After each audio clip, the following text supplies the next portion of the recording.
Hi, welcome to Vijay's info.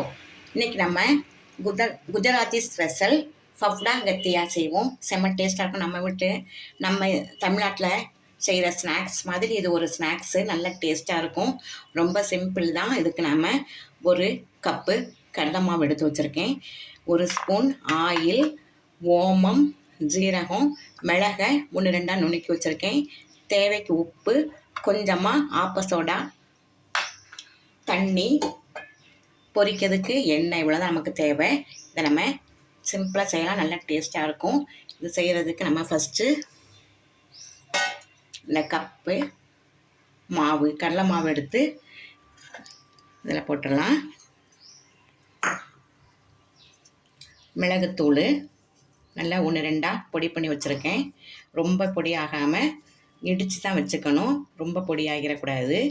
தேவைக்கு salt, ஓமமும் ஜீரகமும் நல்ல கையில் நல்ல நுணுக்கி போட்டுடலாம்.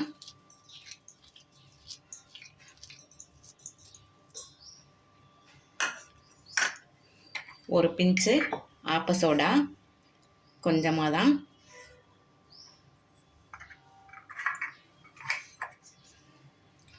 ஒரு 1/2 ஸ்பூன் ஆயில். இப்போ நம்ம எல்லாத்தையும் நல்லா கலக்கிக்கிட்டு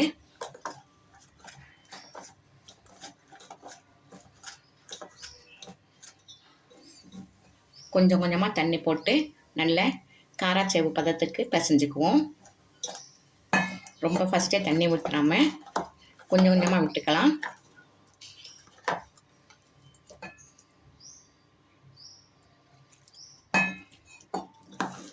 நல்லா கெட்டியாக காராச்சேவு பதத்துக்கு போதும், தண்ணி போதும்.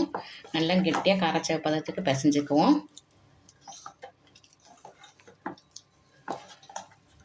இதை அப்படியே ஒரு 2 நிமிஷம் ஊற வச்சிடலாம். இப்போ நம்ம மாவு ஒரு 5 நிமிஷம் நல்லா ஊற வச்சாச்சு. இப்போ நம்ம கொஞ்சம் கொஞ்சமாக மாவு எடுத்துக்குவோம். கொஞ்சமாக இதில் அரிசி மாவு போட்டுக்கலாம்.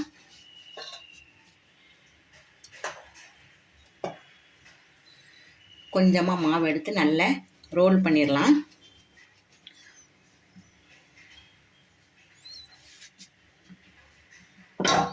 நல்லா ரோல் பண்ணிவிட்டு அப்படி நல்லா பட்டையாக அதை இழுத்து விட்டுடலாம்.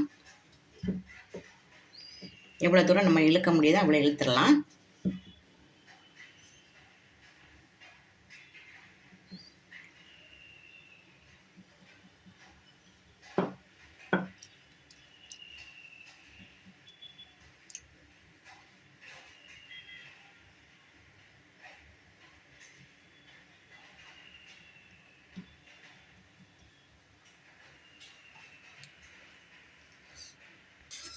இதே மாதிரி நல்லா ரோல் பண்ணி நம்ம எடுத்துக்கலாம்.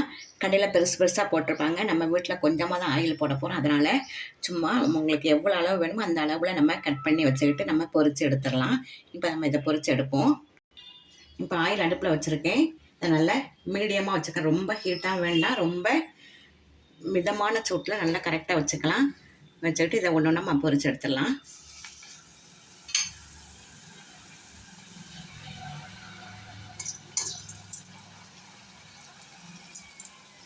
நம்ம கலர் வேணும்னா கொஞ்சம் மஞ்சள் பொடி போட்டுக்குங்க. நான் கலர்லாம் ஒன்றும் போடலை. சூப்பரான குஜராத்தி ஸ்நாக்ஸ் பாருங்கள். நம்ம வீட்டிலே அழகாக ரெடி பண்ணிடலாம். ரொம்ப கருகிராமல் இந்த ப்ரௌனிஸ் வந்தால் நம்ம எடுத்துடலாம்.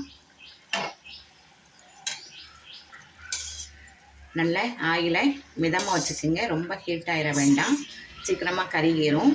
கடலை மாவு டக்குன்னு கருகிரும். கொஞ்சம் கொஞ்சமாக மிதமான சூட்டில் வச்சு எடுத்து 2 பொரித்து எடுத்துக்குவோம்.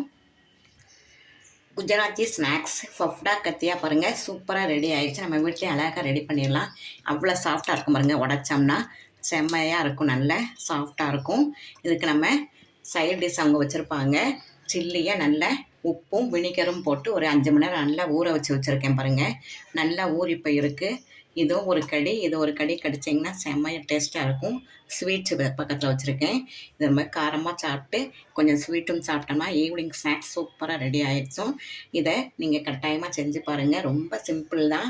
நம்ம குஜராத்தி ஸ்நாக்ஸ் சாப்பிட்ட மாதிரி இருக்கும். பிள்ளைகளுக்கும் சொல்லி கொடுத்து அசத்துங்க. இந்த ரெசிபி உங்களுக்கு பிடிச்சிருக்கும். பிடிச்சிருந்தா லைக் பண்ணுங்கள், ஷேர் பண்ணுங்கள், சப்ஸ்கிரைப் பண்ணுங்கள், பெல் ஐக்கானை தட்டி விடுங்க. மற்றும் ஒரு நல்ல ரெசிபியுடன் உங்களை சந்திக்கிறேன். பாய்.